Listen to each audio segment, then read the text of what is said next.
So this is a working session. There's not going to be presentations, but the goal of this session is to discuss the ongoing activities in model improvement and also identify what are the priorities for new activities and how do we make those happen.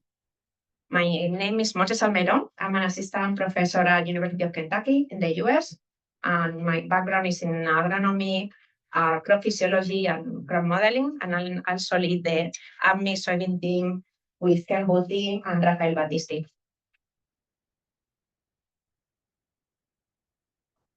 So is this not longer working?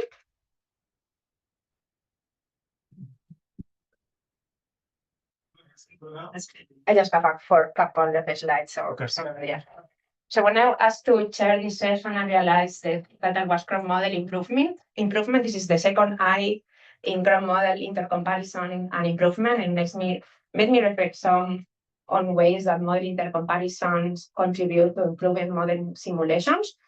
And from my experience on the soybean team, we often associate model improvement to improvements in model structure that occur during a study, but in my experience in the soybean team, I see a lot of opportunities for improving model simulations through model intercomparisons that are less acknowledged or quantified.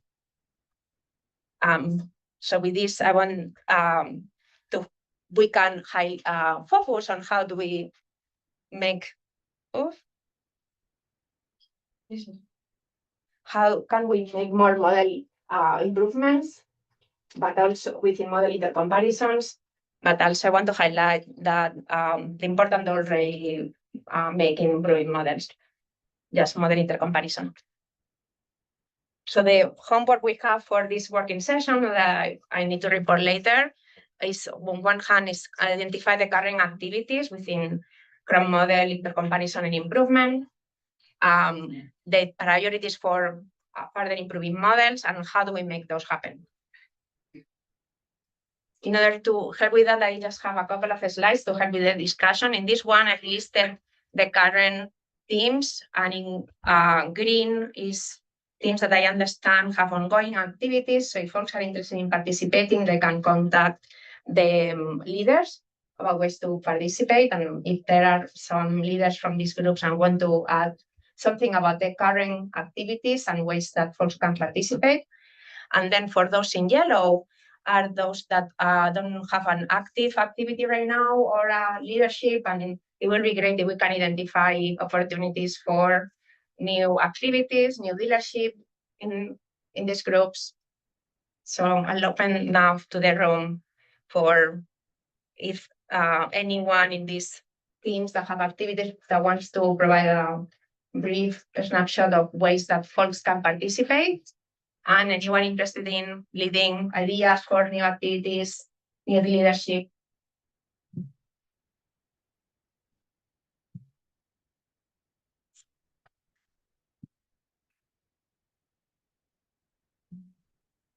We can, no comments for now, that's okay. Carrying a mic around, or is it just There's two more mics, so raise the hand and we'll. Okay. It's okay if there are no comments yet. We can continue. There's more opportunity for discussion too. Like the question was, what other teams could be possible? Both. So for those teams that are in green, there are ongoing activities. If some leaders or someone familiar with activities want to add on ways that others can participate, or new activities for and leadership for the teams in yellow. Maybe just a suggestion. I think cocoa would be like some activity that is really, I think, important. Cocoa and also coffee, because coffee is really driving, not oil, it's driving the world. Since I'm located in Switzerland, I try to reach out also for the industry there, and they have a high interest. That was my feeling. So maybe that would be like other new activities or teams ? So maybe we could set up like a cocoa and coffee team. Say canola? Cocoa. Cocoa. What models do it? That's my question. I mean, yeah, I'm doing it. I'm trying to go into that. So, Okay. and the question is if anybody else also is trying to do that.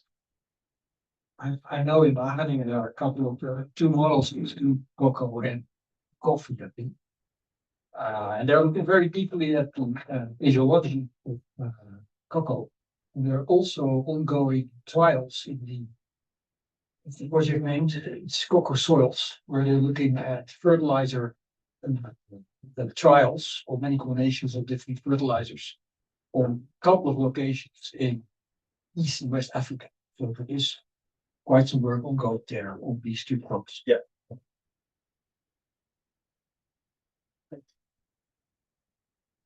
So about that one.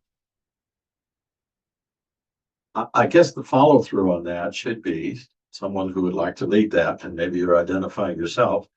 And the other would be for you to survey the whole AgMIP community to see whether anyone is working with the cacao model.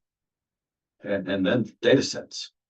Because you need that to do what we call your model comparison improvement.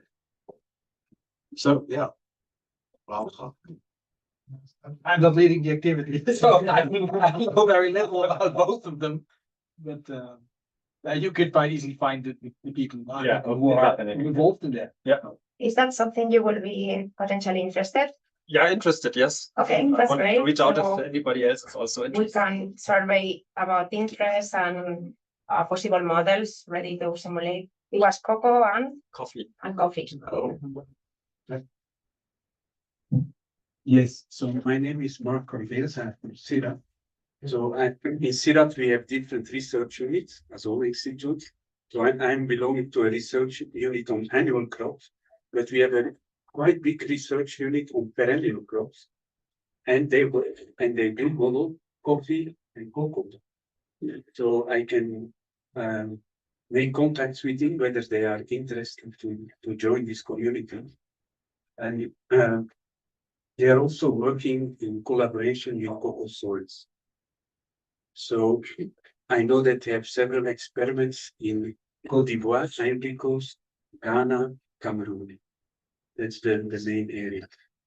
Perfect. So you can send There the are contact. data, but some of those models seem very complex. They go into three-dimensional crop modeling for those three. Yeah. But they may be interested in joining an activity around cocoa and coffee. You can send the contacts to Ken. I Tina, first or have to myself. contact them because, Oh, okay. as I said, there are several researchers, and I'm not sure who is doing the modeling, but they do model those 2-3 steps. Perfect. Thank you. But this is great on potential activities. Any other ideas or in people in there's need of leadership for the maize team? the maize team, John-Louis Durand is retiring. And saying he'd be happy for someone else to take over. And Bruce Kimball is also somewhat wanting to step down, and I think he's done the good ET studies of those different crops. So we have a maize person. Yes, yesterday we met that lady, she's not here, that is new at Purdue University. And we just had a chat with Cynthia, and that lady is ready to co-lead because she's quite new in AgMIP, so she's happy. She's not, I forgot her name. It would be good. I think I met her too. Yes, What we need though is someone who really is somewhat experienced with the crop and a model to know the questions to ask. You could have, she could be on a coordinating group. she's happy to co-lead. Yeah. We need another co-lead. Yeah. So, yeah, somebody else is interested, come by There and may be talk to someone me and once interested that is not in this room. Yeah. So there will be. maybe there's possibility to send a call for interest in leadership.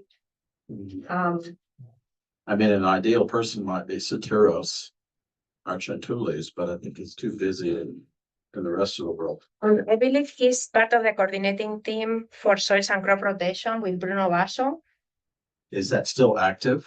I don't know, in that regard, is someone leading or aware of the activities of the groups in yellow that can provide a feedback? Yes. First. Hi, I'm Yushu Xia, and I am from Columbia University. And I just want to have some updates about the soils and crop rotation side of the things. We actually do have a new activity that's pretty exciting. And we're in the US, so there's also some uncertainty, of course. But at the same time, we are launching this project where we want to do model intercomparison and also ensemble for estimating soil organic carbon, and also nitrous oxide emissions, both from croplands and grazing grasslands. And we already have modeling teams on board. We have 10 modeling teams from the US. And Soterius and Bruno, of course, they're the longtime leaders and also longtime friends on this team. So they're involved in this project, and I'm the VI for this new project. But in the future, we're hoping that with what we're doing in the US, with data collection, data processing, and also building up this type of protocols, we want to be able to extend it beyond the US in the future as well. And I imagine there would be a lot of interest from the international community in this case. Perfect. This is great. So let's update this activity with the new leadership. We need some Yes. names here in a little bit too. We should get Okay. the name sheet. Back to the additional activities, because when we were sitting in the wheat session yesterday, we're finding that it's gotten a little bit away from the ensemble approach to looking at processes. For example, waterlogging was one, and another would be looking at nitrogen mineralization from different soils, different locations with crops grown on it, to look at mineralization as estimated by the nitrogen uptake by the crop. That again is a process that goes across the models. So I'm thinking we have become a little bit silo approached with this crop, this crop, this crop. And the model improvement in AgMIP can be done a little differently by getting teams that look at, say, water logging across commodities, because quite often it'll be a similar model. Model that does maize, model that does wheat will have similar code. So the problem is pretty similar across the crops. So waterlogging issue, the nitrogen mineralization, which is a little related to the soils crop rotation, but it's different. It's specific data process. So I have another slide that will help us maybe discuss cross teams collaborations. Before we get there, I don't know if there's someone that can provide more feedback on any of the groups and ways to maybe reactivate. Yes. Yeah, Jonas Ziegemer from the university too, and I work with Yushu too on that soil and mitigation project. It's quite common. Soterius also leads the AgMIP residuals initiative. So that's obviously not a crop, but that's another thing that keeps them busy and can be mentioned as other activities at the bottom. I want to chime in on cocoa and coffee. I work with a bunch of industry partners, and that's indeed one of the big commodity crops that people are interested in, not just long-term end of century projections, but also procurement, seasonal forecasting, sourcing. These kind of things are really important. And then to the point of cross-collaboration, I think that's the main, or one of the take-home messages from our site events yesterday, that there's a lot of activities going on simultaneously. Waterlogging is a great example. AgMIP Wheat has developed waterlogging routines in DSAT and other activities. And we're doing the same thing at Columbia right now with Jody, a new postdoc. So I would love to see more coordinated cross-sectoral integration and a coordinated initiative where we structure those kind of things and learn from each other, not reinvent everything by ourselves, but have that a little bit more structured. I think is good. Yes.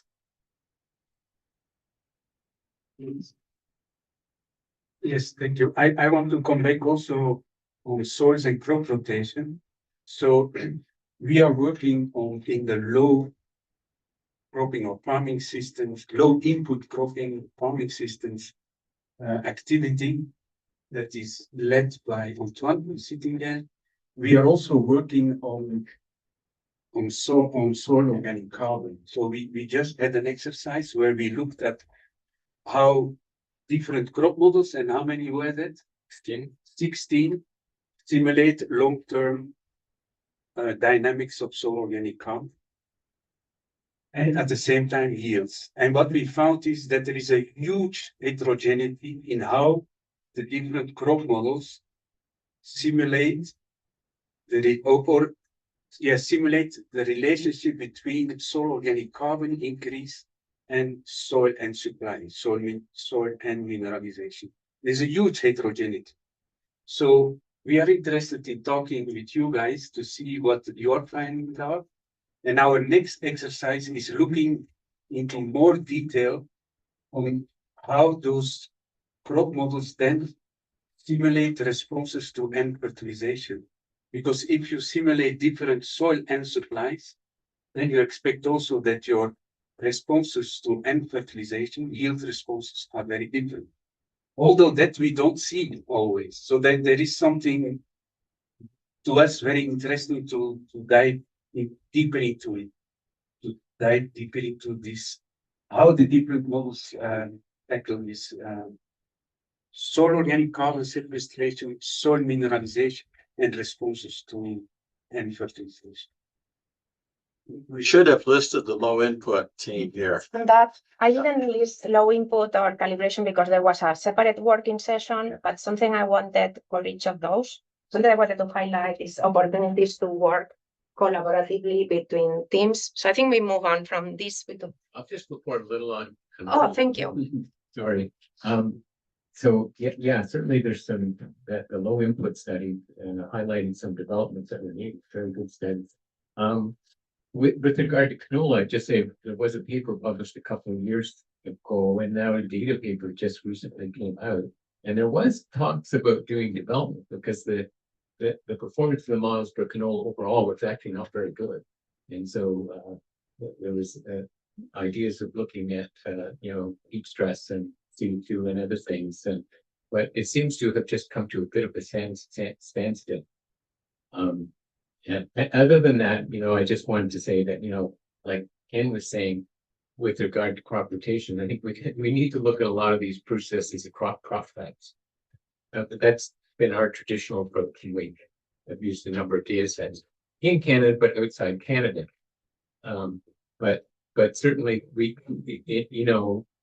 in a lot of cases, a lot of these processes are interacting and affect each other too. So it's important to look at a number of processes in doing this development.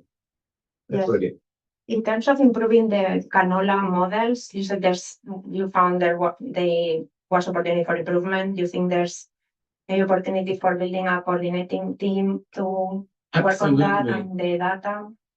Absolutely, there's opportunity for improvement. Do you expect someone else might want to lead that effort? Or would you like to? No, because I'm honestly involved in 14 fund projects, so but thanks. But I think it is important that somebody does take that up again, because it's an important problem. Maybe for projects that have identified gaps and that they have data available and already a team of modelers, we could advertise to ask for interest in leadership outside of this room too, right? So moving on to the another question we had, or homework for this session, was priorities for further crop model improvement, and I think there's important in topics, but also collaborations. In order to help with the discussion, I tried to do a literature review. And I'm sorry if I missed something and it has something incomplete. There was a lot to review.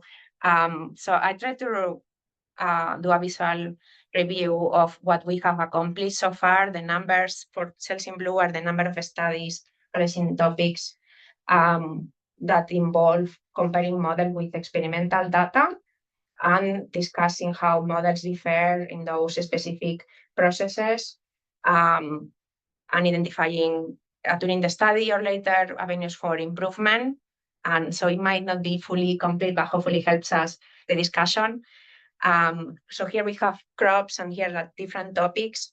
And as many of you have mentioned, there's opportunity to do cross teams collaborations, and not only with the teams or topics I have here or activities, but also with the global grid intercomparison model, intercomparison group with the calibration team. So I'm open to the room now where you see maybe opportunities.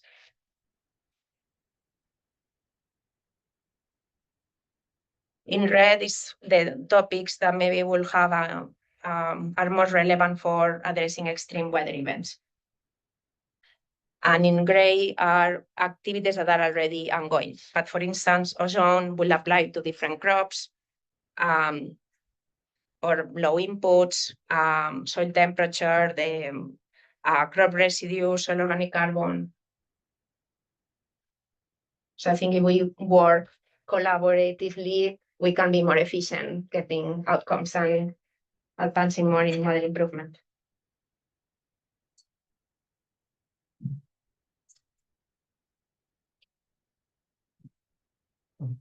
The frost issue. I remember having a presentation in IFOC Berlin in 2016, where we did some analysis on frost kill in winter wheat, which actually demonstrated the model did very nicely in terms of simulating the hardening of the crop and the impact of the frost based on freezer experiments. And when we applied it on real field data over Russia and Ukraine, it was total garbage. Because it didn't, of course, take into account a lot of other factors like asphyxiation and snow molds and all kinds of factors which have a lot of impact. Currently, we're running a study with the Joint Research Center where we actually trying a couple of models over a time series over Europe, Ukraine, Russia. And we are basically looking at the spatial patterns of the expected or the simulated force kill, and we are just looking at known events, whether they can somehow correspond with what we know. There are some of the models they do, for example, predict the events quite okay, but way too much, while others they don't predict it almost at all. So there is, let's say, there is some basis for doing maybe such an analysis. So there's maybe I can put some effort in this first thing, but it probably is always fun. Let's face it. So I can maybe give it a go and see whether we can get something in AgMIP based on the data that we are also collecting previous JRC study that we could do. I am, let's say, very hesitant on what I can propose. So how do you see the activity? The activity would be first, currently we've been running 3 different models of frost kill. We have some data or, let's say, more precise measurements on crop hardening freezer trials. We could do both let's say, a more physiological experiment as well as let's say, more spatial experiments where you're looking at how do these spatial patterns look like. And that's more qualitative, of course. But the good thing is that we have quite a good data set on inputs. So we know, for example, snow depths and soil temperatures of the snow, which are driving a lot of the dynamics of frost kill.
So we wanna, that's the first step of the line.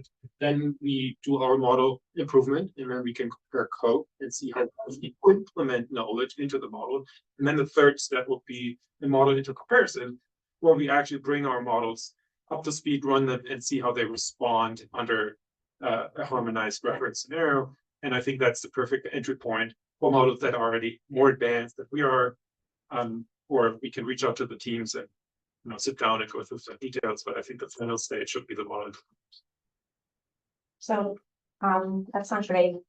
So if I understand correctly, that so in terms of the collaboration with, let's say, the wheat or soybean rice team within AgMIP, how do you see that? You said you maybe need more feedback from experts on handling the process or data.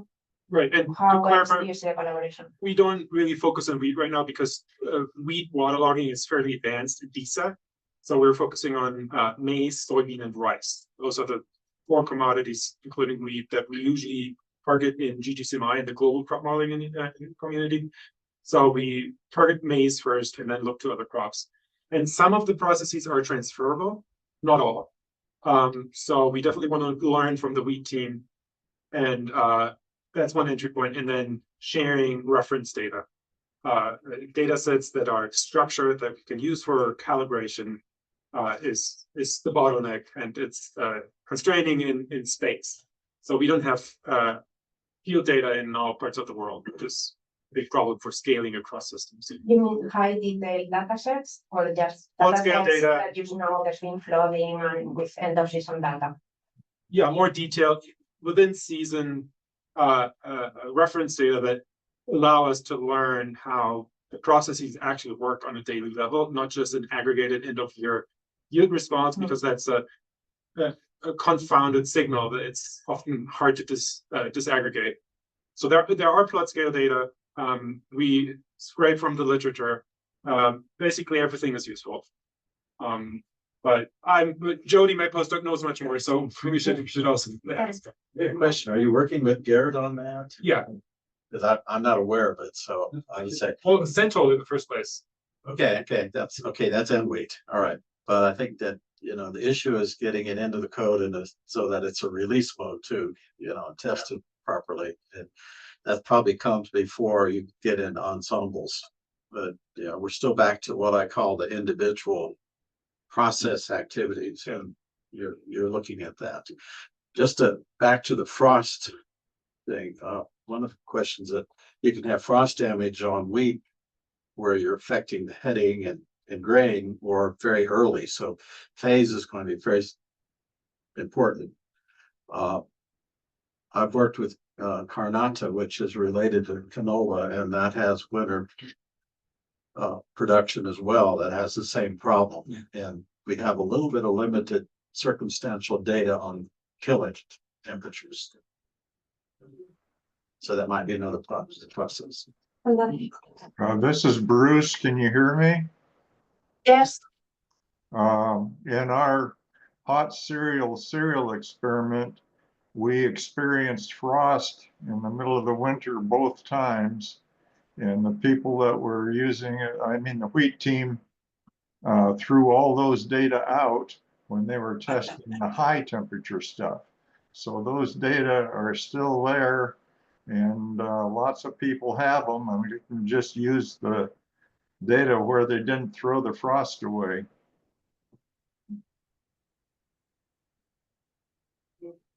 Thank you, Ross.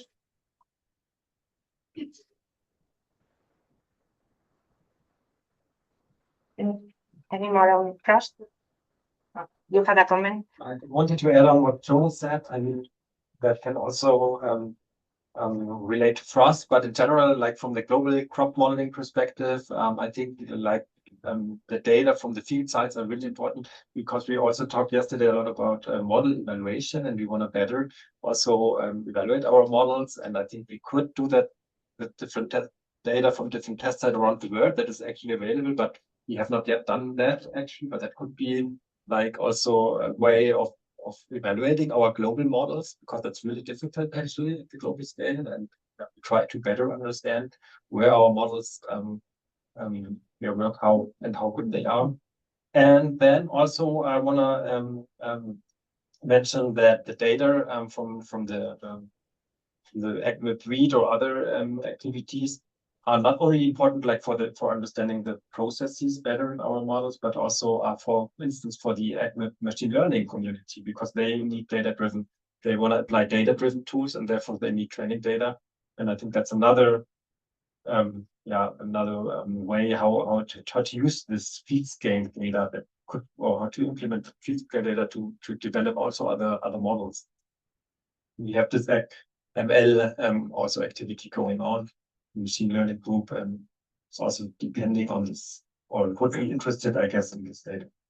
So maybe I don't know, there is not a platform for data sharing across AgMIP yet. Maybe that's also then a question to the IT, but that's something that would be super helpful for all, I guess, the whole community. Yeah, for the John. Because the semi does lots of business, water boating and extreme impacts on this. Yeah, but I have a team in China. They have a long-term experiment for water boating mates. Yeah, so it's a more than 20 years experiment. So maybe yes, we can try to utilize this data. Yes, yeah, and also in water boating they also have some combined extreme events such as heat, drought. Yeah, so sometimes they can drink drought or something like that. So combined extreme weather impact on winds. So that's something. So that's for maize? Yeah, or for rice as well? No way, come for maize. Yeah. Wait.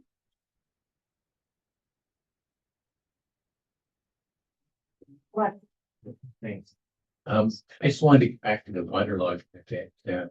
It interests me because I understand that you can have the impact of waterlogging on your crop and the damage.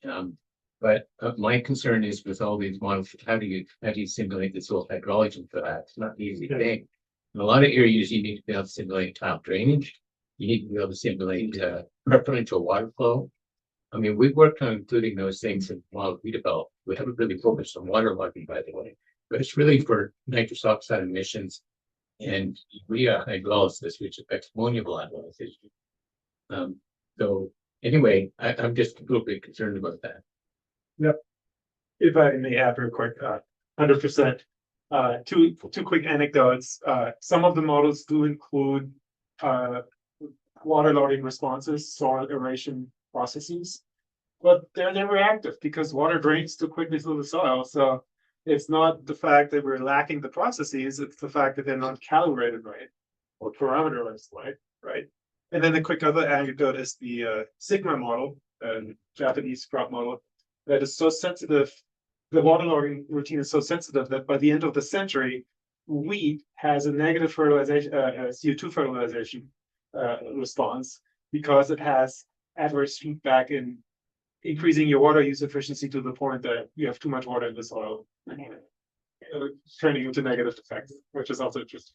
So yes, it's all about Yes, I was thinking in the same line. So I think it's more. I don't understand all the work around global models, but what is important when you want to simulate the effect of water or excessive rainfall in a lot of areas, and I'm thinking about Kenya, Rwanda, Congo, is that you simulate well the lateral water flows. That's more important than simulating, I think, the effect of water content above field capacity and its effect on crop growth. The question is in how good you can simulate these lateral water flows and then the water content of the soils. Because if you have an excessive rainfall event, there are areas where this will have very little impact on the water content because it runs off, while other areas they will have excessive water logging. So that is very important. But I'm not sure that you take this lateral flows into account in your global modeling, or do you?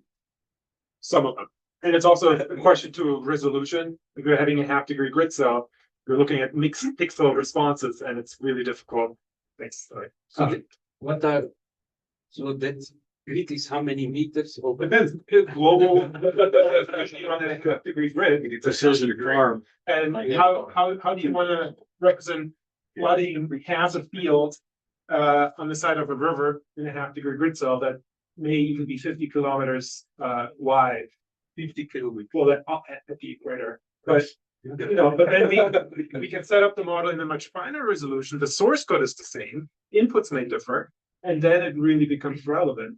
But there's ways around it. We're working with a flood model that tells you what grid cells has seen flooding, to what extent, so we can aggregate in certain ways. But yeah, resolution is a big problem. The elevation model, the digital elevation model that's sitting underneath the whole model determines your routing scheme. All those things are important, and a pure crop model doesn't even have a river routing grid.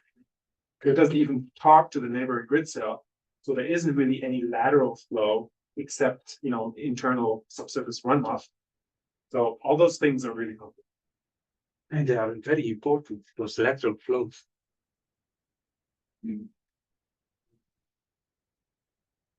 So in terms of waterlogging, it looks like from the global grid models, you are making effort in incorporating or trying to with someone in your lab for maize, soybean, rice. Is that right? Yes. For frost and waterlogging. For frost and waterlogging. Perfect. So will it be helpful to get in touch with the crop modelers? It will be maybe helpful to discuss the changes with the modeling teams.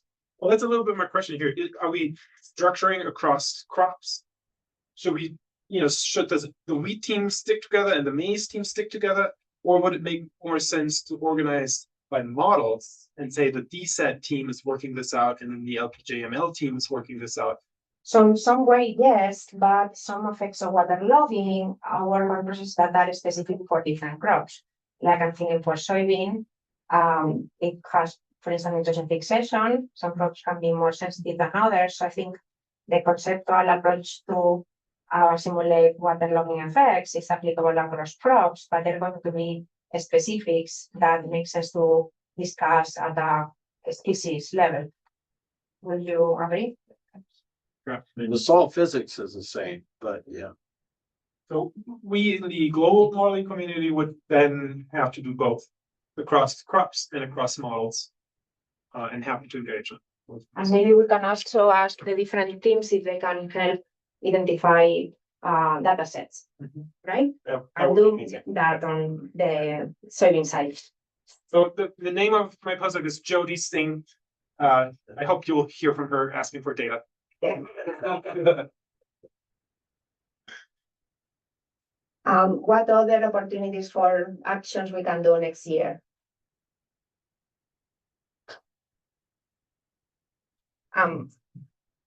Or priorities and what do we need to make them happen? I have a slide in terms of ideas for things we've learned from the soybean team and priorities. Yes.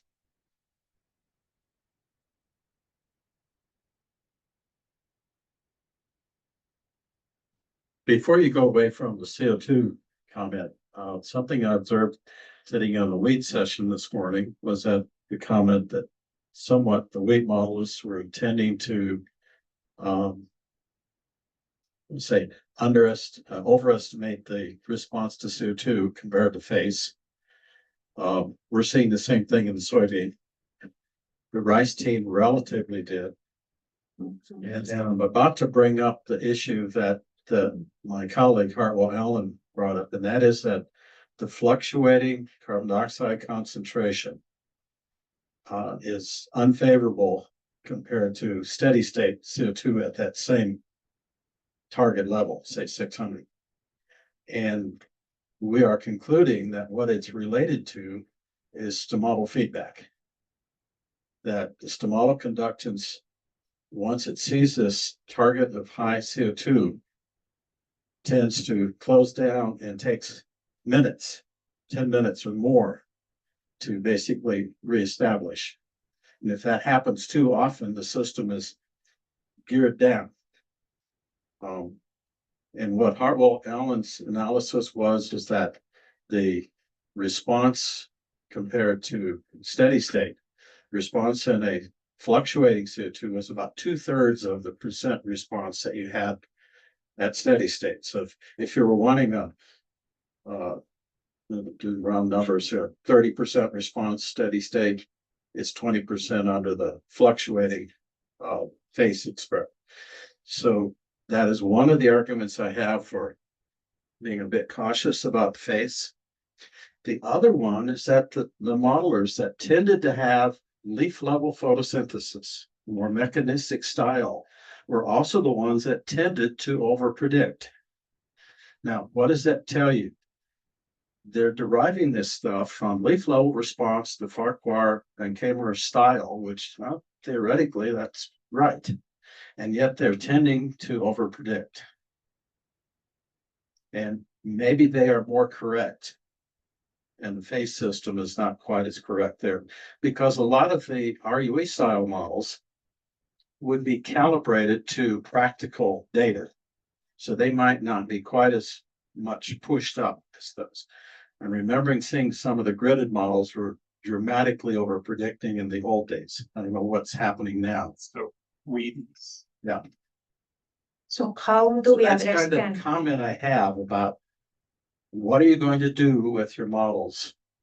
Somewhere in between this phase and a little bit higher is the truth. Okay, so just worry about that. Is there another type of data we could use? Well, there's a very, very few. The open top chambers probably are closer because the fluctuation is a lot smaller. But then they have the little problem occasionally because you're lacking border. And if you had inflated because this shell around it allowed diffuse light to come in and you get more growth out inside than you do outside. And Bruce Kimball pointed that out earlier in his analysis. I think the percentage response to CO2 should be the same in two different phase units, one ambient and one not. But so I would say steady state, take another look at what steady state means in the chambers that do that. Trust them a little bit more than what Steve Long was arguing 10 years ago. Okay. He probably wouldn't like me to say this, but. So you're saying we maybe potentially could revisit newer studies using open chamber data, okay? Open chamber? Or what type of data are you? Well, the soil plant atmosphere systems that Hartwell-Allen and I work with, but there's very few data sets. So we have a little bit for peanut, a little bit for soybean. Yeah. sorry, I don't want to linger, but just a quick comment on CO2. That's one of the big factors we're, struggling with or trying to understand what's going on. Wheat is still, shows tremendous increases in the high emissions in air. Now, many of the models don't respond to ozone changes. Right. And these global studies we have done don't even consider ozone. Now there's a push to include ozone more, and the interaction is really interesting. That higher ozone, surface ozone concentration also brings down your CO2 response. And in context with other stresses, I think is something I would like to learn more about. If the potential CO2 response, okay, but how does it actually realize across agro-ecosystems outside of control? Good experiment. I believe for soybean, they have ozone times water and CO2 data from soil phase, right? There are a couple, but it's, my understanding, very scarce. Very few. Australia.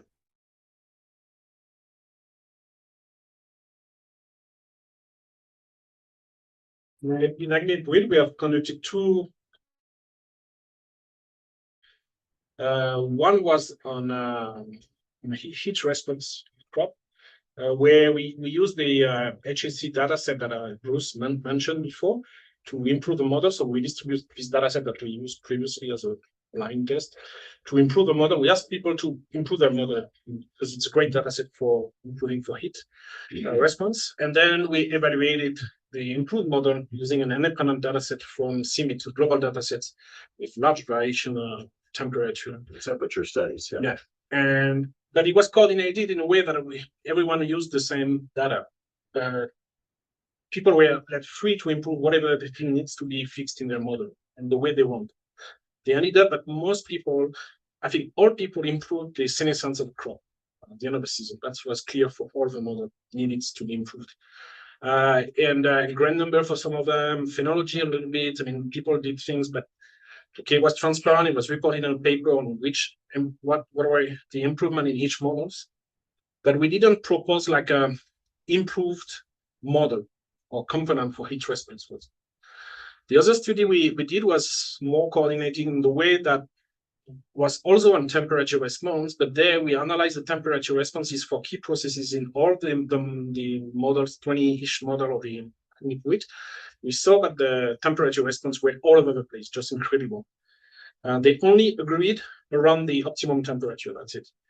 And when you were going away from the optimum temperature, then they started to diverge tremendously. So we propose a unified temperature responses for several processes that we tested in 6 models, and that people could bring and improve their model. We show that we can improve it with this temperature, response temperature. All the models were improved a lot. What I mean by that is that that's the only case where we were able to propose new formalisms that everyone can share. And but it was relatively simple. It was just 4 or 5 temperature responses for key processes. But I think if you're looking at other processes like nitrogen or water logging or ozone response, I think we should try to improve them to come with a model component that will improve in all models. So we should test at the level of component and then share this component between the model. Because otherwise we are recalibrating, fixing the model with somewhat improvements, but we are not really improving the science of our models, I think. So if we can have, I hope it's what the water logging will do, I'm not sure, to share, find a way to share the way each model is dealing with water logging and test all of them in different models. It's what we are currently doing for salt temperature models. We have extracted 9 salt temperature models that we put in a common format, a crop2ml, and then we share them with 7 modeling platforms. And we compare the outputs. And at the end, what we want to say, what is the kind of the best model, or under which condition this model is good for modeling salt temperature, and what's the impact then on other traits you measure, like phenology or mineralization, and even yield. But I think we should really do the improvement at the level of process and test them at the level of processes, and not because otherwise we're compensating with our errors at other places in the models. Okay. Jonas. Sorry, I guess we're here for discussing, so my apologies. I shut up after. I love your idea. 2 points to push back on. A module like that may be evaluated across different teams and performs well, but as soon as you put it into a different crop model, the outcome may be very different. Because as we mentioned, the infiltration routine and percolation routine is different. So your calibrated water logging root duration is not being active because it never reaches the status of soil saturation or something. So the processes need to be calibrated to your final outcome in order to be working correctly. So I'm afraid plug and play is a dream, but doesn't necessarily work unless you really make sure it's well integrated with the model. The other point, in a perfect world, yes, these modules are intercomparable between models, but do we want that? Do we want to have every model to have the same process representation, or is there merit in model diversity because we want to reflect different, potential outcomes? So that's also something to appreciate. And do that a lot. Yeah, I agree. Yes and no on so it's why I'm not responding. We can discuss that. Yeah. Yes. just a bit of change of topic. Looking down the list of things there, we're talking about carbon dioxide quite a lot at climate change. And one of the things that I don't see there, and maybe I'm a bit naive, is there's no soil acidity. And one of the biggest emission sources that we have, Australian agriculture anyway, is putting online to address soil acidity as it continues to develop as we do higher input agriculture. So is that something that crop models do well already, or something that? So this kind of literature review was within the umbrella of AgMIP. Yeah. So there might be modeling efforts on acid. I know this considers pH, Ken, but I don't know if it affects processes. Only on soil carbon mineralization, nowhere else, and it needs to be there. So you're on. Yeah, so anyway, that's something that probably could be added to the list. Not sure I could do anything about it, but So you were asking about acidification inclusion. Well, I mean, we've actually worked quite a lot on that because the acidification affects things all the time. Emission affects ammonia development. So we have a process where you have increase where the model does simulate pH. So it simulates OH and H ions, and if you have urea hydrolysis, your pH will increase your ammonia volatilization. But also, if you have mineralization, not mineralization, but rather from ammonium to nitrate, nitrification. Sorry. Anyway, if you have nitrification, there will also be an effect on pH, and that pH effect on N2O emissions, if you decrease pH quite a bit, it will increase your N2O emissions as your N2O to N2 ratio increases. And if you have high pH, it will decrease your N2O emissions. So something like liming will decrease. although the actual emission associated with the line itself that blow everything else out of the water. It's like applying urea. Just what's the model? Well, it's the DMDC model, but we have a Canadian version we developed at about 2010. Thanks.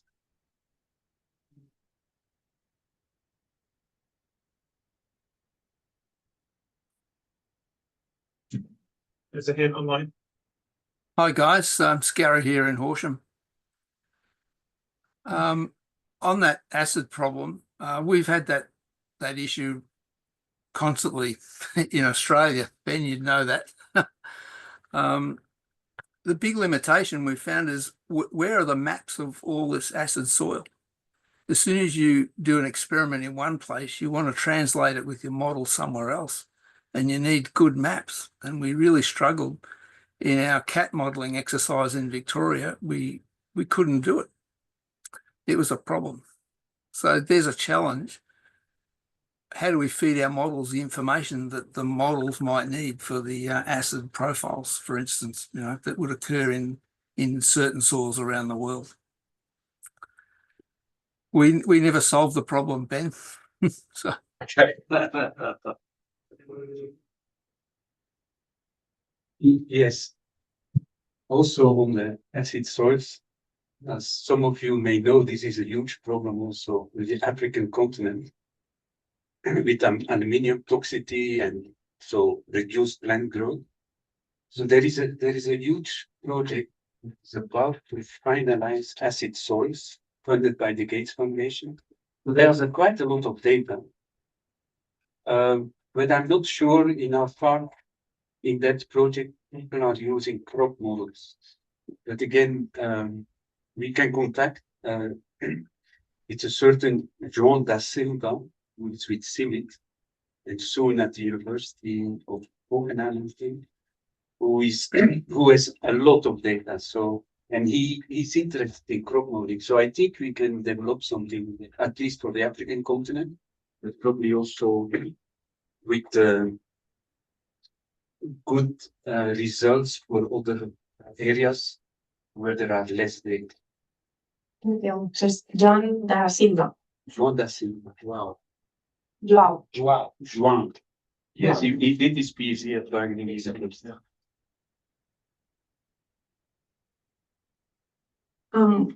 We have prepared a slide on key findings on it from the AgMIP10 team. I don't know if we have time or there's something specific we want to highlight. Maybe One key thing we found is that the models, all the models systematically overestimated the evapotranspiration in Canada in a humid climate.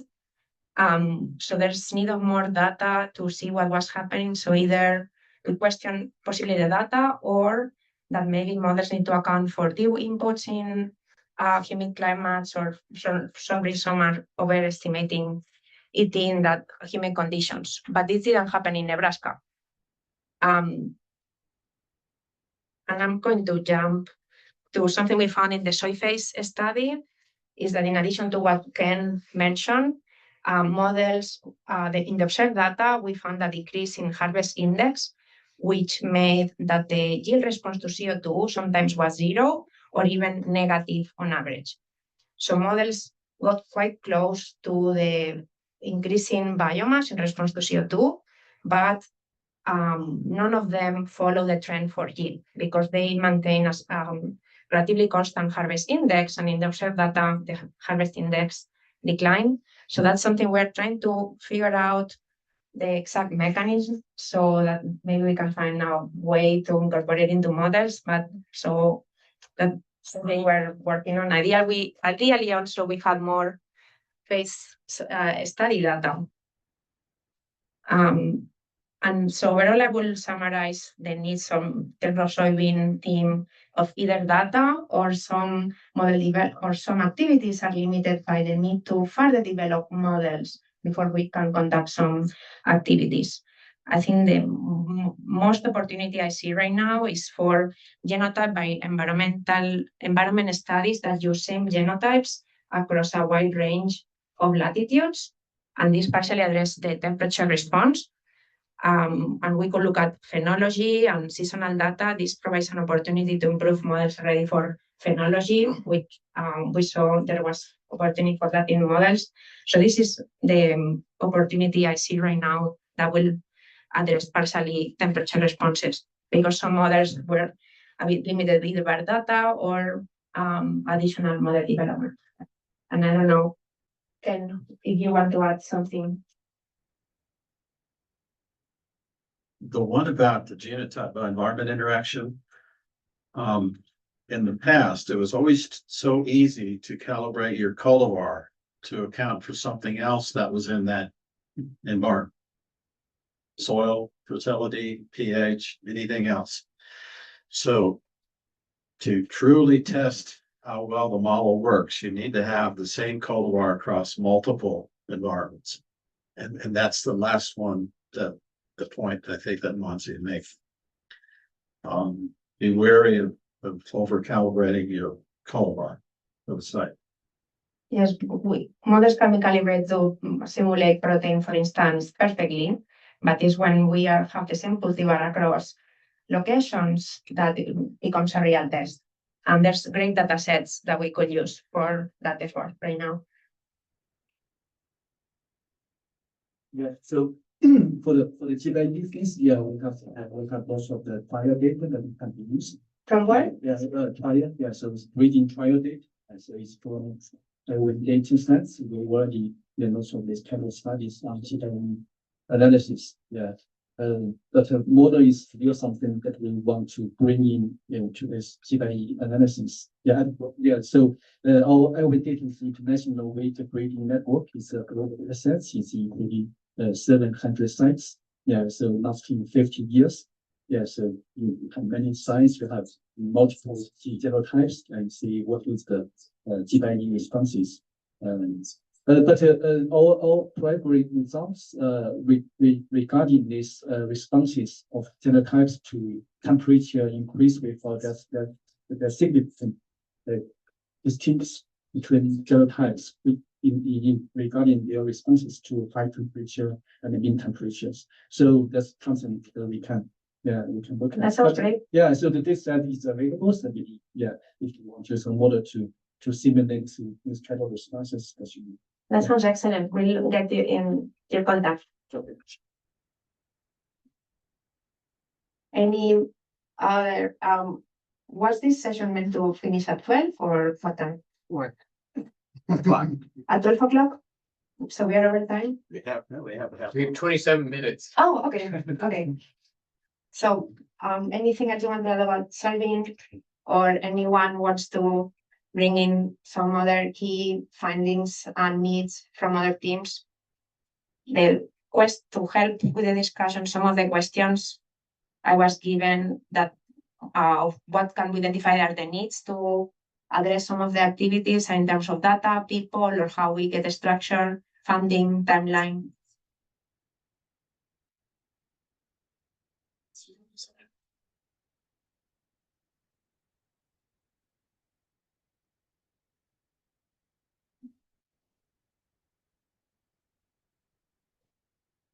Not sure. The slide helps, but So yes. maybe question that I have is if we look at the different crops, it's clear that the wheat group and the output of the wheat group is much higher, more intensive than the other group. So do we know why that is? Is that because I've asked that question a lot too. yeah, but it would be maybe of interest to know why that is, so that the other groups can maybe also follow a same strategy. Is it because there is funding behind it? Is it because there are more people involved? Is there someone that has been part of the wheat group that would like to Yeah. give, oh, yes. No. I think it comes to the people at the end, and Santor has a big role in that. I think on that success, he's really good at bringing people working together. And the other thing is that we have people comes along nicely and like to interact with each other. I think we always also put the kind of the science first, but I guess it's all the group.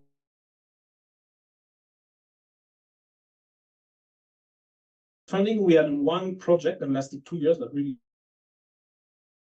the specific funding. Also, we have 4 co-leaders, so it's not just some talks. And we have monthly meetings with all the main activities group, because now we have 8 activities in AgMIP10. We have changed the way we operate. Before we had one main project on which everyone was working, but we thought we really need to speed up model improvement. So we had a survey and asked for people who is willing to work on which process, and who can lead an activity. So now we have 8 activities together, like we did. And also we meet with the 4 of us that lead. I mean, with once a year during 2-3 days, we really plan things, and that helps a lot. We have to meet. Yeah, physical meeting usually in Zalf in June. This year again, we will do it 3 days.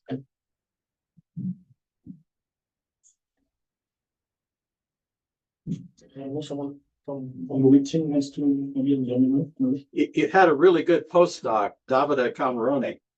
Yeah, we had several good postdocs. Actually, when I say we didn't have funding, that's not true, because at the beginning there were Davide Camerano was a postdoc with Santor for the first 2 or 3 years. You just let them go. Yeah, and then I had one postdoc, Andrea Majorano, worked with me fully on AgMIP for 2 years, and then I had another postdoc, Sibyl Dueri, who worked for 4 years fully on full time on AgMIP. So that helps, of course.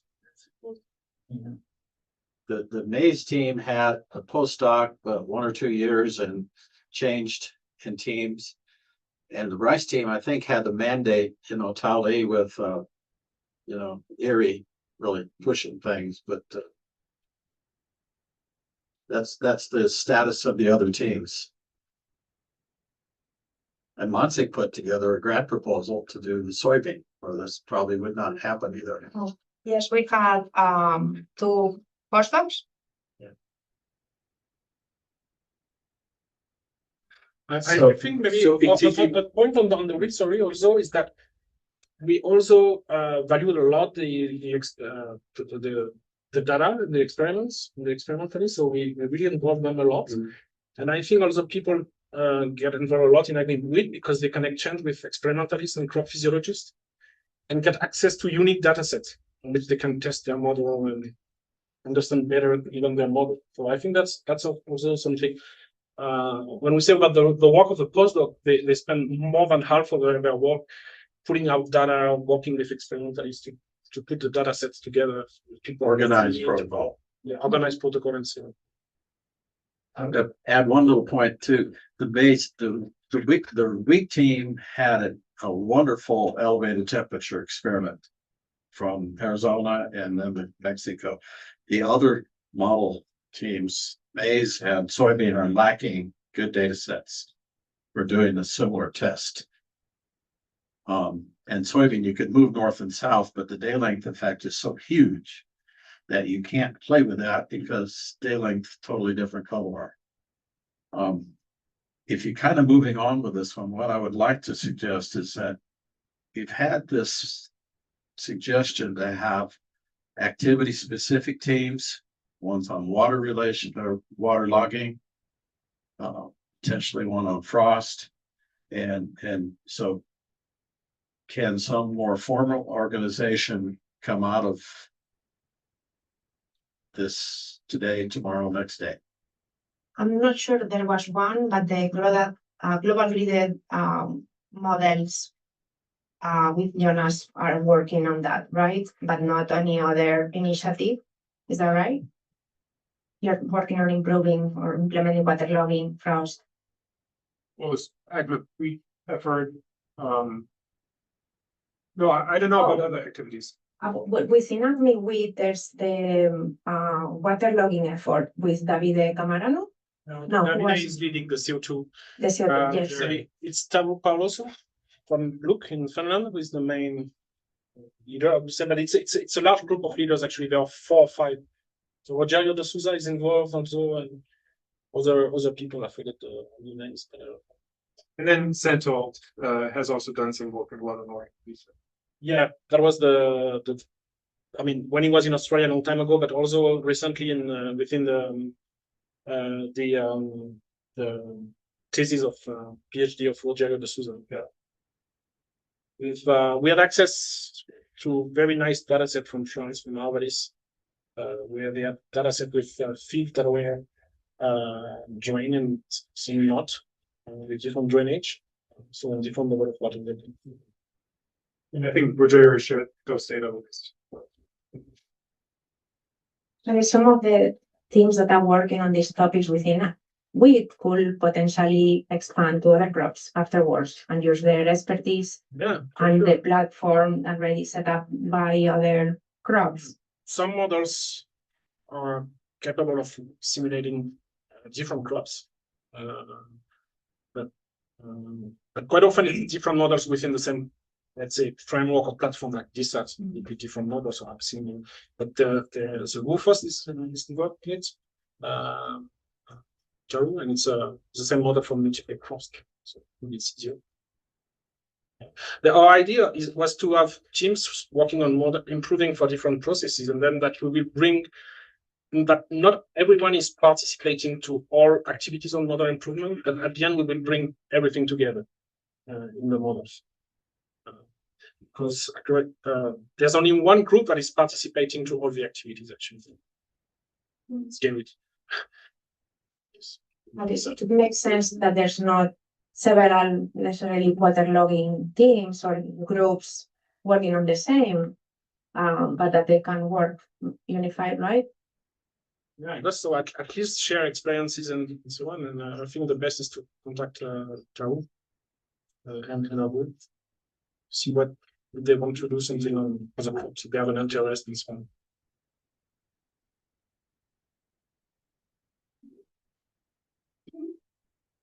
Just to see on the CO2, what we want to address is the G by E interaction for CO2.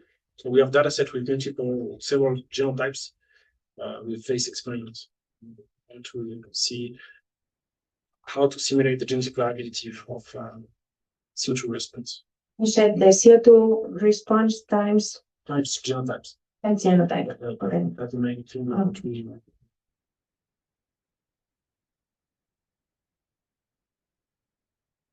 You have data for that? Yeah, we have data from a face experiment in Italy, where there are different winter and spring lines with different tiering capacity. Clearly, the response is related to tiering, and also from the access in Israel. It's interesting because we've seen also that the variability among cultivars within the same year in soil phase was huge, ranging from some having a positive yield increase to some having negative.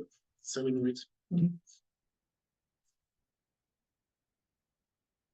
Any other comments, or maybe someone from other teams that has identified key needs to move forward, topics? Yes.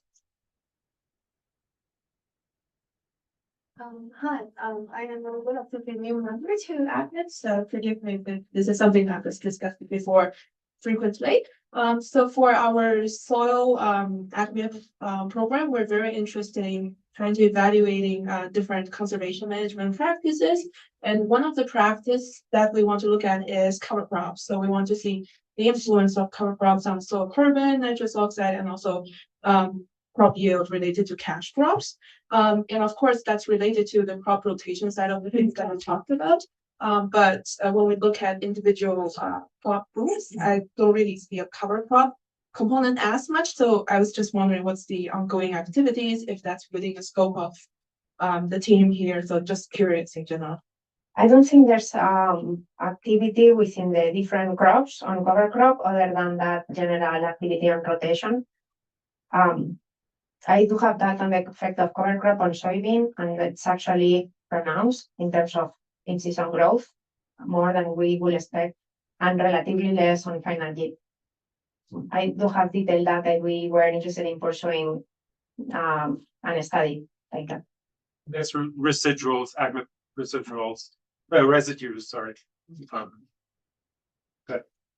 It has to be crop rotation. It's not cover crops, but it's linked to crop rotation. It's a cover crop and then followed winter cover crop and then soybean. No, what I'm saying is there's an AgMIP residue initiative around Sotiris, so they're also asking those questions. Is that active though? Is that moved? That ended. We actually provided them a So data it's set. Okay, it's listed as dormant. okay. That's why I'm wondering if there's any update. I don't know. That was Bruno Basso, right? Bruno Basso and Sotiris. We haven't heard a word from this for 3 or 4 years. They were interested in corn and soybean, and we provided them a data set 2 years ago. Yeah, something like that, 2 years, 1 year, 2 years, time frame. I don't know. But yeah, it's a good question. You could restart a group. Yeah. and then you Yes. trust. Well, you'd restart a group with another data set. Yeah. Like if there was someone interested in pursuing a topic like this, with soybean rotation, it could be done with help of the soybean team that already has platform models and previously developed protocols, and we could help if someone is interested in pursuing. This gets us back to what Kevin Pixley pointed out about crop systems, agronomy, because the question of which is the best crop, which precedes or follows or fits the season best, and then you'd almost want an economic component to that. So now that one is not into what I call model improvement, but it is model application. You know, an evaluation of the best cropping system, and obviously you have to say for this environment, this long-term weather, and for this alternate environment, this long-term weather. And those few who were involved in the original DFID funded project way back 2011 to 16, that was totally focused there. How could you help the economy for an individual small region? And so we asked this crop, this one, do we fertilize, do we irrigate? So that would be what you call crop systems agronomy. And dryland obviously is a big part of that. So That would be a new team more or less, but it would be a group of people to do multi-model to do that. But it'd be a new team with a. So I'm hearing a lot of ideas for things. Oh, go ahead. Yes, on this topic also, I fully agree with them and with the others about the importance of crop rotations. But there's a big challenge there because crop rotations, it's not only about nutrients, and it's more about breaking diseases. Yeah. So then we are going to the group of, there is a group of diseases and pests. Is that still going on? Because if we want to simulate the effects of crop rotations, we have to include these effects, especially when we are talking about the low input systems in Africa. It's about breaking the cycles of the diseases and nematodes and all those. So it's very, very challenging. Yeah, I actually have a new project actually at the moment running on crop rotations and actually designing new crop rotations, particularly for the Atlantic European areas.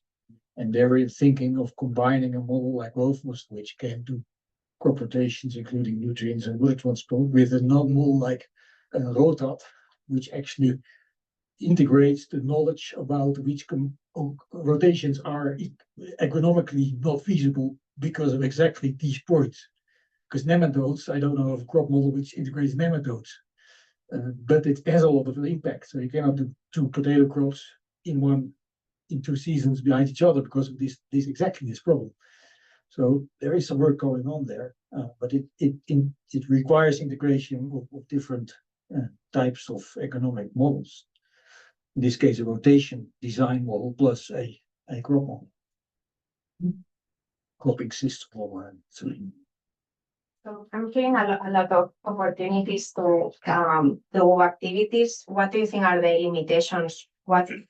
Just to follow up, Yes. where there was a team and there were even presentations about this and best. Is that still active? No, correct. Well, I was just going to say that I listed The first slide. there was this group in pests and diseases that I'm not sure if it's active, but there's a new activity within wheat, right? Exactly. But it's different leadership. Now, yes, Serge Savary and Laetitia Biloquet are not working for Illinois anymore, not Serge. And they are not involved anymore in this group. But so now it's Simone Megaglio from CREA in Italy and Roberto Ferrise from University of Florence. What they have done is to develop modeling, they call it framework for disease. They're targeting three fungal disease in wheat. And so they have tested their model independently of crop model now using a few data sets. And what they will do in the next weeks or months will be to call for participants. People who want to implement this DOMH function and sustainability functions into different crop models to test them. So it's very. It's very specific to few diseases, like leaf disease. Yeah. So you remember the disease? It's a septoria, rust, and fusarium. No, not fusarium. Septoria and fusarium. Yeah, sure.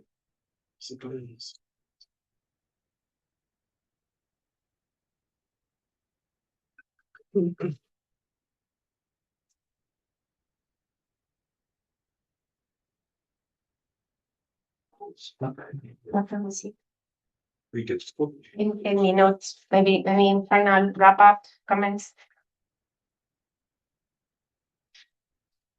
Well, thank you everyone for all the contributions. Thanks. Yeah.